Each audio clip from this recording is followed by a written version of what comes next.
কলকাতা কর্পোরেশনের মেয়রকে ফিরহাদ হাকিম সাহেব কি ভাঙার অর্ডারটা দিল?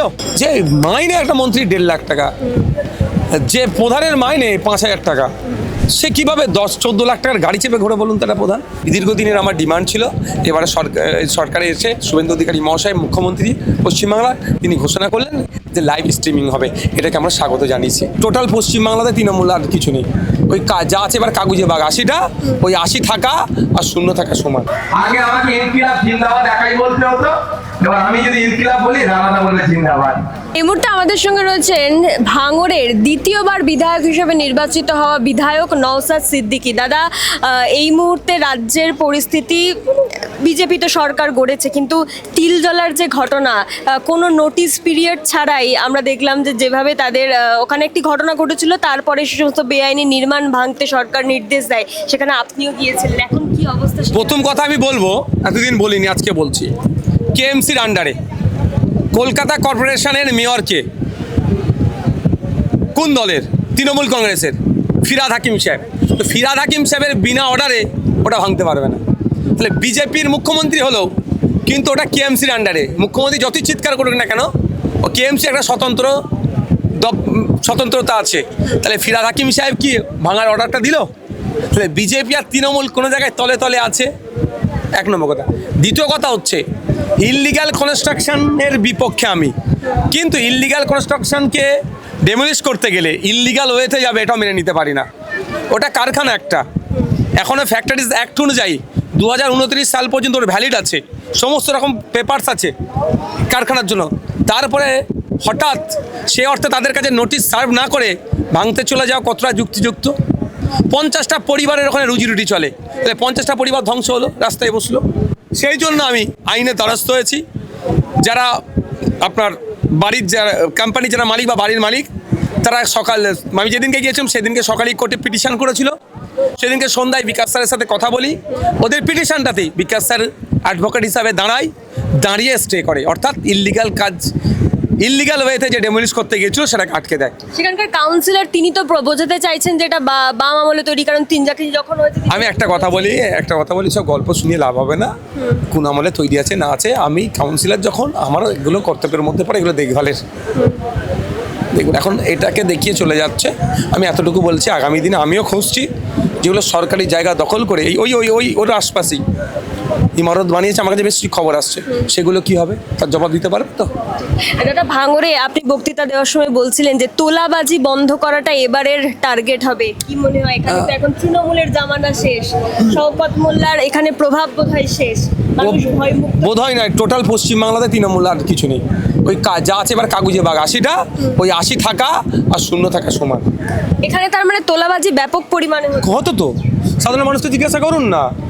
অতিষ্ঠ এখানে এসে অনেকে অবজেকশন দিয়ে গেছে, বা আবাস যোজনার জন্য 10,000 করে নিয়েছে, 60,000 টাকা ঢুকিয়েছে, 10,000 করে নিয়েছে, আবার 60,000 দেবে, আরো 10,000, মানে 1,20,000-তে 20,000 নিয়ে নেবে। এটা তো বিভিন্ন জনের কাছে বিভিন্ন রকম, সবার থেকে 10 নয়, কারোর 10, কারোর যার যেমন পেয়েছে। তো আমরা লিস্ট তৈরি করছি, সব টাকা আমরা ফেরত করাবো।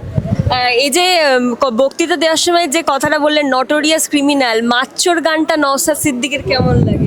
দেখুন, আপনি জানেন আমি বিলো দ্য বেল্ট কোনো সময় আক্রমণ করিনি, এই বিষয়ে আমি কোনো কমেন্টও করবো না। এটা আমাদের অফিসিয়াল কোনো সং না। এবং আপনি সেদিনকে বলছিলেন যে ভাঙড়ে মহিলা একটা কলেজ তৈরি করাটা খুব জরুরি, কিন্তু এই মুহূর্তে ভাঙড়ে যে কলেজ রয়েছে সেখানেও তো খুব একটা ভালো। হ্যাঁ, তৃণমূল কংগ্রেস সেখানে এটা কলেজটাকে তাদের পার্টি অফিস বানিয়ে ফেলেছিল, সেটাকে আমরা ধ্বংস করেছি। আমরা কলেজে আগামী দিনে যে পরিচালনার দায়িত্ব সুযোগ আছে, সেটা হচ্ছে আমার যেটা আছে, আউটসাইডার কোনো অ্যালাউ হবে না ভিতরে। বায়োমেট্রিক সিস্টেম হবে, কখন ছেলে মেয়েটা কলেজে গেল বার হলো বায়োমেট্রিক দেওয়া হবে, পড়ার পরিবেশ ফিরে নিয়ে আসবো। ভাঙড়ে 1 নম্বর ব্লকে কলেজটি আছে, 2 নম্বর ব্লকে 10টা অঞ্চল আছে। এখানে একটা কলেজের খুবই দরকার, এবং সেটা যদি গার্লস কলেজ হয় আরও ভালো হবে, সেটা আমার লক্ষ্য। বিধানসভা এবারে মাননীয় মন্ত্রী মহাশয়, যিনি উচ্চশিক্ষা মন্ত্রী হবেন, তার কাছে আবেদন রাখবো। একে একে তৃণমূলের মন্ত্রী সুজিত বোস তিনি ধরা পড়লেন, তার ছেলে বলছেন পলিটিক্যাল অ্যারেস্ট প্রথম শুরু হলো, কি মনে হয় আরো অনেককে অনেক আগে ধরা দরকার ছিল? আমি শুধু এতটুকু বলবো, হিসাব বহির্ভূত ইনকাম, আমি এইটা নিয়ে তদন্ত হওয়া দরকার। যে মাইনে একটা মন্ত্রী 1.5 লাখ টাকা, যে প্রধানের মাইনে 5,000 টাকা, সে কিভাবে 10-14 লাখ টাকার গাড়ি চেপে ঘোরে বলুন? তারা প্রধান, যার মাইনে হচ্ছে আপনার 5,000 টাকা মাসে, 5 বারাম 60, 1 বছরে 60,000 টাকা, 5 বছরে 3 লাখ টাকা, সে 14 লাখ টাকার গাড়ি কিভাবে চেপে ঘোরে? এইটাই তো তদন্ত হওয়া দরকার, অনেক আগে অ্যারেস্ট করা দরকার ছিল। এবং আরজি করের ক্ষেত্রে আমরা দেখলাম 3 জনকে সাসপেন্ড করা হলো, বিনীত গোয়েল, ইন্দিরা মুখার্জি সহ আরো একজন। আমি একটা কথা বলি, মমতা ব্যানার্জি না কোনো ধরনের ইনসিডেন্ট ঘটলে তাড়াতাড়ি এসআইটি গঠন করে দিত, তারপরে ধামাচাপা এটা না হয়ে যায়। ভালো কথা তো, আমরাও আরজি করে আমাদের ডক্টর তিলোত্তমার জন্য প্রচুর প্রতিবাদ মিছিল করেছি, ভাঙড়ে করেছি, রাজ্যের বিভিন্ন জায়গায় করেছি। তিলোত্তমার বিচার চাই, আমরাও চাই তিলোত্তমার পরিবার নাই পাক, আমরা নাই পাবো তাহলে। কিন্তু এই 3 জন আইপিএসকে শুধু সাসপেন্ড করে দিলে নাই হয়ে যাবে, এই আমি বিশ্বাস করতে পারি না। যতক্ষণ না পর্যন্ত নাই পাচ্ছে আমি ততক্ষণ বলবো। তবে এটা একটা ডিউরেশন শর্ট পিরিয়ডে হোক।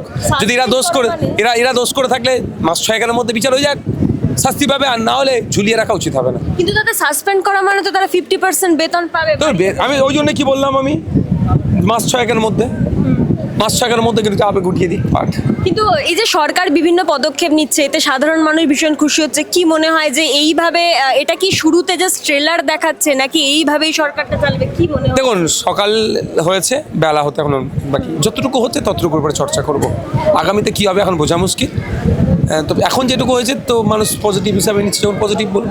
তবে বুল্ডুজার যেটা চলেছে সেটা তো পজিটিভ না, নেগেটিভ। আর সে বুল্ডুজারকে আমরা আর আটকেছি। একটা শেষ প্রশ্ন, বিধানসভায় লাইভ স্ট্রিমিং চালু হয়েছে, আপনার দীর্ঘদিনের দাবি ছিল, কারণ ভাঙড়ের মানুষ জানতে পারতো না তাদের বিধায়ক গিয়ে কি কথা বলছে। শুধু ভাঙড়ের মানুষের না, রাজ্যের মানুষের স্বার্থে বলেছি। একজন বিধায়ক 1,21,000 টাকা সাম্মানিক পাচ্ছে মাসে, একজন মিনিস্টার 1.5 লাখ টাকা পাচ্ছে। সেই মিনিস্টার তার দপ্তর সম্পর্কে জ্ঞান রাখছে, বা বিধায়ক যে কী পয়েন্ট রেজ করছে সেটাও জানাটা খুবই দরকার বাংলার মানুষের স্বার্থে।